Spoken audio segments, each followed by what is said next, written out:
Assalamualaikum warahmatullahi wabarakatuh. Selamat pagi anak-anak. Hari ini bersama saya Ustazah Irma, kita belajar kimia. Hari ini bab yang kita pelajari adalah pengenalan ilmu kimia. Diperhatikan ya, dan tetap semangat belajar. Pernah nggak kamu ketemu orang yang sering bilang kalau kimia itu beracun lah, bahayalah, bahkan bisa mematikan? Pokoknya anti banget sama yang namanya kimia. Pengennya yang herbal aja, cari produk juga yang ada tulisan tanpa bahan kimia. Nah, orang yang bilang gitu berarti dia belum benar-benar kenal sama kimia. Padahal gak semua bahan kimia itu bahaya loh. Banyak bahan kimia yang justru bikin kita tetap hidup. Contoh paling gampangnya, udara yang kita hirup, air yang kita minum.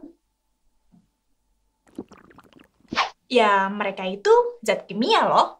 Terus nih, ada zat-zat kimia lainnya, kayak kalsium, iodin, fosfor, sodium, magnesium, potasium, zinc, fluorida, dan selenium. Zat-zat ini hampir setiap hari kita makan loh, karena semua zat ini adanya di nasi. Artinya, dari kamu makan, minum, bahkan bernafas aja udah berhubungan sama kimia. Nah, biar kamu makin sayang, yuk kita kenalan lebih lanjut sama kimia.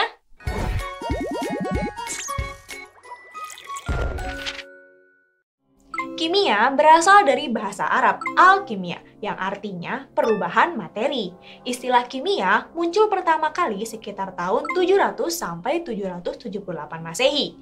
Pencetusnya itu Jabir Ibnu Hayyan atau dikenal sebagai the father of Arab chemistry. Jabir bareng ilmuwan Arab lainnya nemuin berbagai jenis zat kayak alkohol, arsenik, asam iodida, asam sulfat, dan asam nitrat. Seiring berjalannya waktu, banyak banget penemuan-penemuan baru tentang ilmu kimia.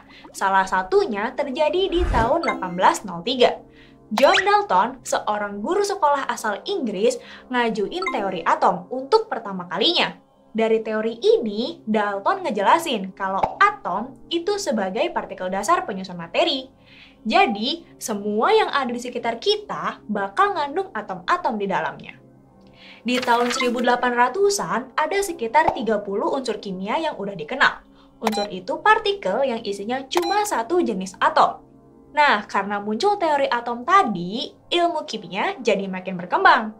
Banyak unsur kimia baru yang ditemuin. Jumlahnya meningkat. Dari 30 jadi 80 unsur di tahun 1900. Dan sekarang udah ditemuin lebih dari 100 unsur yang udah dikenal.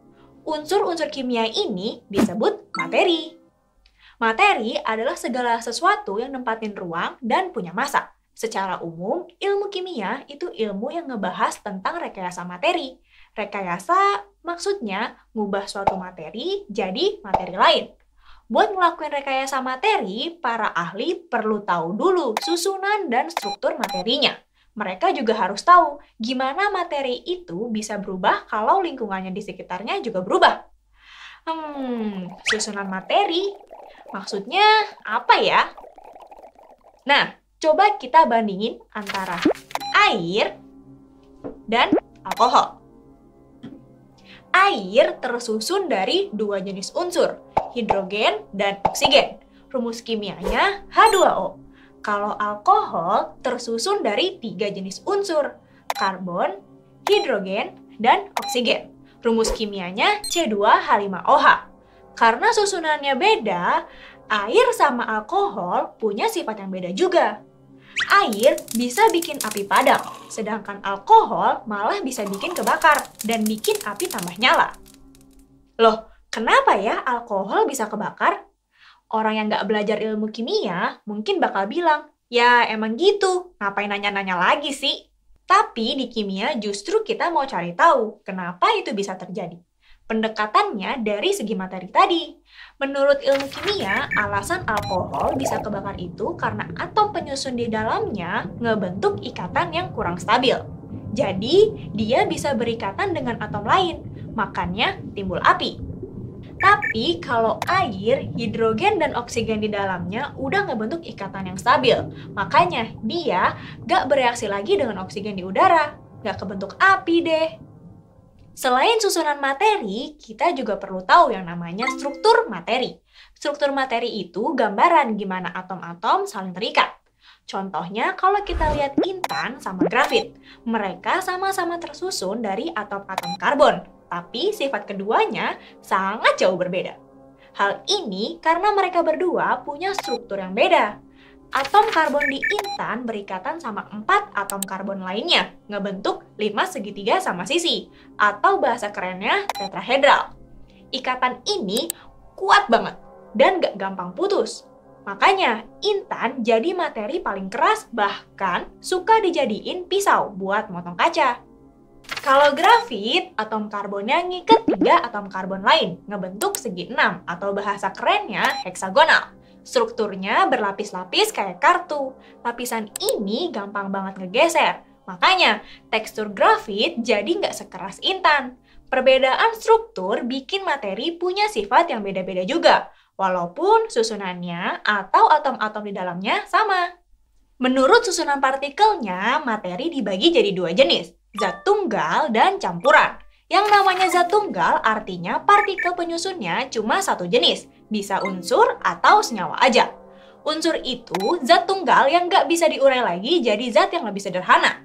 Unsur cuma tersusun dari satu jenis atom. Contohnya unsur hidrogen yang tersusun atas atom H. Terus unsur karbon yang tersusun atas atom C.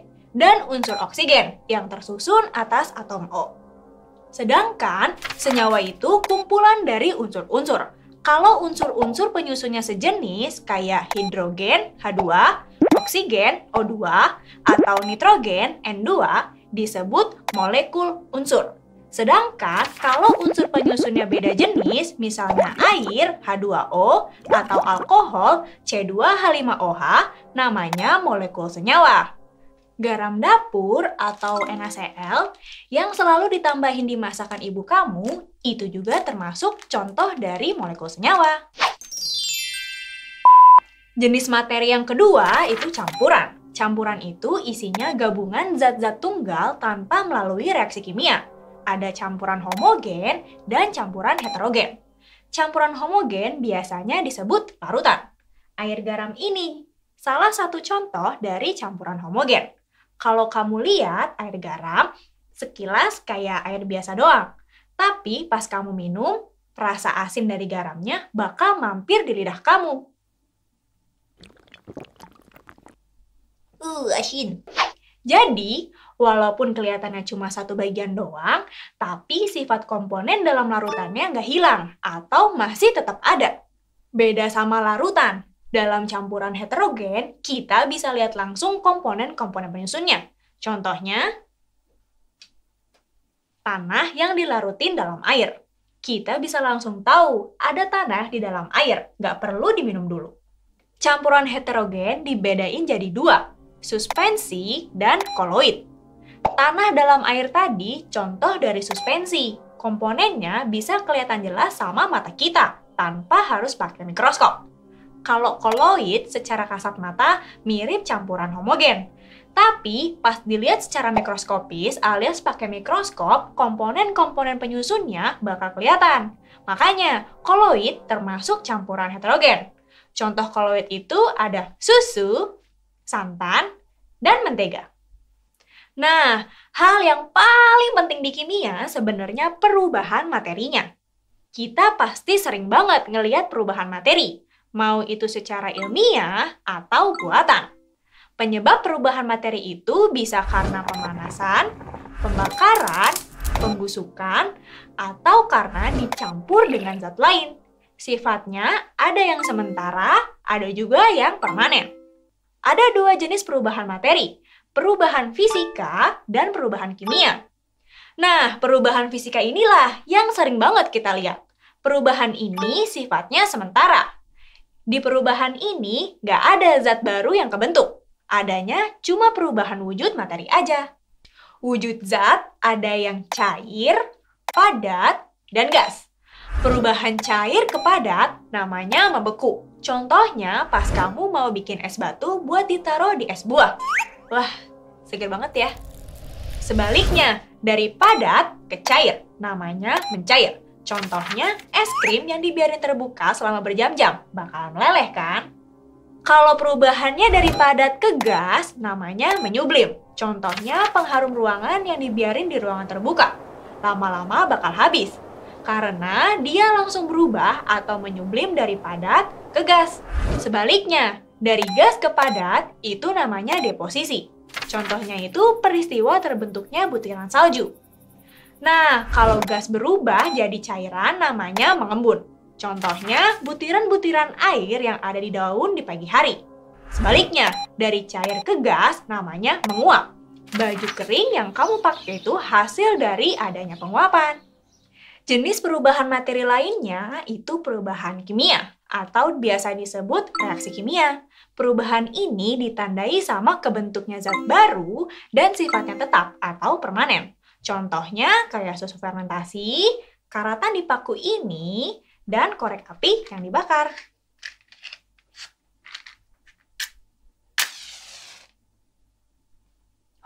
Biasanya perubahan kimia ditandai dengan timbulnya gas, perubahan warna, kebentuk endapan, atau ada perubahan suhu. Yang pasti, ada zat baru yang kebentuk. Reaksi kimia banyak dimanfaatkan oleh industri buat ngubah bahan tertentu jadi produk-produk yang punya daya jual. Contohnya, ngubah minyak kelapa jadi mentega. Oke teman-teman, hari ini kita udah kenalan sama kimia. Mulai dari pencetus nama kimia itu sendiri, Jabir Ibnu Hayat. Selain itu, kita udah belajar tentang apa itu materi, penggolongan materi, dan perubahan materi. Karena fokus kimia itu banyak di perubahan materi, salah satu cara paling ampuh buat belajar adalah mengamati perubahan itu secara langsung. Dan ini kita lakukan lewat eksperimen atau percobaan di laboratorium. Di video selanjutnya, kamu bakalan dikenalin sama alat perang yang biasa dipakai sama kimiawan pas lagi praktikum. Yuk langsung cek videonya. Tapi kalau kamu masih mau ngulang video ini, biar lebih kenal dan lebih sayang sama kimia, kamu bisa klik timestamp yang ada di bawah video ini. Sampai jumpa di video selanjutnya. Hari ini pelajaran saya akhiri sampai sini. Wassalamualaikum warahmatullahi wabarakatuh. Tetap semangat. Terima kasih.